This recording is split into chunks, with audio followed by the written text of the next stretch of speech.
Hello football lovers, welcome to kick off news channel.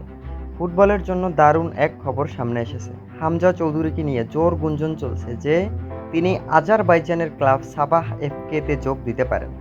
Saba এফকে বর্তমানে ইউরোপের UEFA champion league এর বাছাই পর্বে অংশ নিচ্ছে।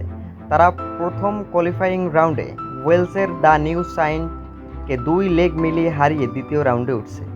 এরপর তাদের প্রতিপক্ষ ছিল ফিনল্যান্ডের কুপস। যদি হামজা সত্যিই সাবা এফকেতে যোগ দেন এবং ক্লাবটি ইউরোপিয়ান প্রতিযোগিতায় নিবন্ধিত স্কোয়াডে তাকে রাখে, তাহলে আমরা প্রথমবারের মতো একজন বাংলাদেশি ফুটবলারকে উয়েফা চ্যাম্পিয়ন লিগের মঞ্চে দেখতে পারি।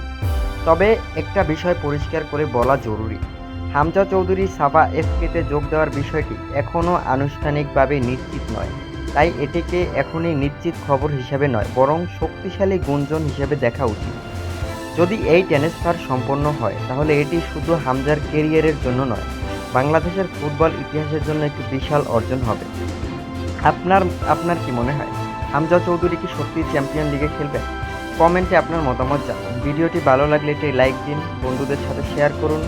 আর ফুটবলের সব আপডেট সবার আগে পেতে কিক অফ নিউজ চ্যানেলটি সাবস্ক্রাইব করুন। আল্লাহ হাফেজ।